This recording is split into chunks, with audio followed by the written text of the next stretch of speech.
is Prathan. I am studying in third standard. My school name is Pragati HPS and High School, Carpet. ನಾನು ಹೇಳುತ್ತಿರುವಂತ ಕತೆ ಮಾತನಾಡುವ ಆಮೆ. ಎರಡು ಹಂಸ ಮತ್ತು ಒಂದು ಆಮೆ ಒಳ್ಳೆ ಸ್ನೇಹಿತರಾಗಿದ್ದರು. ಒಂದೇ ಕೊಳದಲ್ಲಿ ವಾಸಿಸುತ್ತಿದ್ದರು. ಬೇಸಿಗೆಗಾಲ. ಕೊಳ ನೀರು ಬತ್ತಿ ಹೋಗಿತ್ತು. ಅದಕ್ಕೆ ಬೇರೆ ಕೊಳಕ್ಕೆ ಹೋಗಬೇಕು ಎಂದು ನಿರ್ಧರಿಸಿತ್ತು. ಹಂಸ, ನಿನಗೆ ರೆಕ್ಕೆ ಇಲ್ಲ,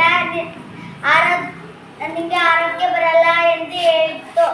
ಅದಕ್ಕೆ ಆಮೆಯು ಮರದ ಬಲವಾದ ಕಟ್ಟಿಗೆಯನ್ನು ತೆಗೆದುಕೊಂಡು ಬನ್ನಿ, ನಿಮ್ಮ ಕೊಕ್ಕಿನಲ್ಲಿ ಅದನ್ನು ಕಚ್ಚಿಕೊಂಡು ನನ್ನ ಬಳಿ ತನ್ನಿ, ಅದನ್ನು ನಾನು ಕಚ್ಚಿ ಆರಬಹುದು ಎಂದು ಹೇಳಿತು. ಮೂರನೇ ದಿನ ಬೆಳಗ್ಗೆ ಹಂಸ ಕಟ್ಟಿಗೆಯನ್ನು ಹಿಡಿದುಕೊಂಡು ಅವವ ಕೊಕ್ಕಿನಲ್ಲಿ ಕಚ್ಚಿ ಆಮೆಯ ಬಳಿ ತಂದಿತು. ಆಮೆಯು ಆ ಕಡ್ಡಿಯನ್ನು ಅದನ್ನು ಕಚ್ಚಿ ಆರಲು ಹೊರಟಿತ್ತು. ಆಗ ಮಕ್ಕಳು ಅದನ್ನು ನೋಡಿ ಸಂತೋಷದಿಂದ ಚಪ್ಪಾಳೆ ಹೊಡೆದರು. ಅದನ್ನು ನೋಡಿ ಮಕ್ಕಳು ಸಂತೋಷದಿಂದ